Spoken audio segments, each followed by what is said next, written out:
Hey, welcome to Vortex Garage. So we thought we'd grab the camera and do a couple shorter videos, to kind of show you some tips and tricks around the shop. To start off this series, we're going to talk about battery tenders. Now, if you've got a car like this Corvette that maybe isn't your daily driver, maybe especially during the winter, it goes for a number of days without being driven, you may have experienced where you go to drive your car, you put the key in, and either the battery's dead or it's definitely depleted and it cranks really slowly. And that's just kind of the nature of a vehicle that you don't drive very often. Batteries naturally go flat. Sometimes on certain cars there may be a very small amp draw on them, like modern cars with all the computer controlled items. Even classic cars, of course, which you should probably have a battery disconnect on. But anyway, at any rate, if you don't drive your car all the time, you're probably needing a battery tender for it because they really do offer a lot of nice benefits. So we've got one right here. Luckily, it's pretty inexpensive. This is made by Schumacher. It's a speed charge maintainer. And it's basically a 1.5 amp max charger, but it's got some digital circuitry in it that monitors the voltage of the battery and basically maintains it at peak performance. Now that's why these are really handy if you don't drive your vehicle all the time. Because leaving your car somewhere where maybe it gets a little cold, maybe it goes through some weather cycles or it just sits for a while, that battery can naturally go flat. You can get sulfates up on the cells. So having something like this tender is basically going to take care of that battery, make sure that when you go to run it, it's always ready to run.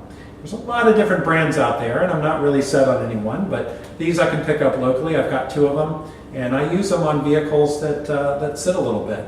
And they always have saved batteries that otherwise would have gone dead. All right, so if you do go out and get one of these, what you're going to want to do is they give you a couple different ends that plug into this universal plug here. They're going to give you ones with the clips, and they're going to give you ones with some eyelets that you can permanently mount. Now, I highly recommend going ahead and permanently mounting it. You can actually usually buy those pigtails for a couple dollars and add them to multiple vehicles, so you can definitely use this tender on more than one vehicle if you want to. The reason I like the permanent mount instead of the clip-on ones is that if you leave it overnight, you don't have to worry about those clips popping off if you didn't mount them correctly. And it's really easy when you come home from a trip or something like that, you want to plug this in or you're going to leave it for the night or whatever, you just pop the hood, you pull that pigtail out, you pop the cover off, and you plug it in. In fact, it's so easy, we're going to go ahead and hook up the Corvette. We'll show you how we permanently wired it, and we'll finish this video off. So let me grab the camera and we'll do that. Alright, so if you watched our LCM5 video where we put that column lock fix on this car, you'll know that our battery is actually under this MagnaCharger reservoir. And in this particular case, here is our pigtail for our battery tender. As I mentioned, it's got a nice rubber cap on it. Now, we didn't actually wire this directly into the battery. Instead, what we did is we wired it to the fuse block positive terminal. So we got it wired right in here, and then we went ahead and cut the existing wire. As you can see, we kind of redid this. We put some good soldered joints and a couple layers of heat shrink. And we put this nice conduit here. We basically ran the ground all the way over to a good ground on the Corvette, because remember, these are fiberglass body cars. So we came down to a nice ground that's used by other areas on the frame. And again, used a nice thick piece of wire that matched the gauge of this particular piece.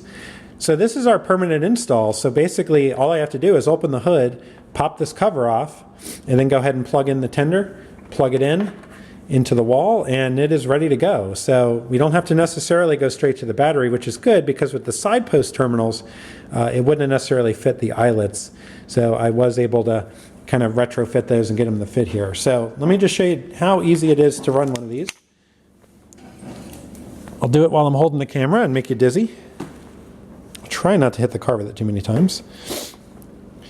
So this is the one end. You just come, plug it in. Like that, nice and easy. Then we'll just come grab this end and plug it into the wall. All right, then our tender basically starts up, and it'll go switch first into charge mode. And then when it's fully charged and maintaining, it'll switch to a green light that kind of just flashes on and off. And it'll maintain at that point. So definitely a good setup. Once we have it in, we can lower our hood. And I just leave the hood partially open. Let it sit there. If you really want to, you could probably wrap this with some felt or something to keep it off the paint. But I let it hang. It doesn't get touched. Doesn't scratch the paint. And that's it. I just leave it on that table, leave it plugged in, and that'll maintain our battery. So this will always be ready to run.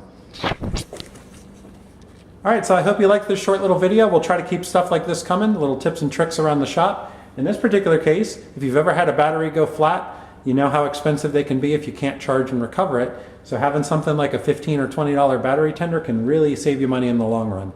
Well, we hope you enjoyed it. Stay tuned for more, and we thank you for subscribing to the Vortex Garage.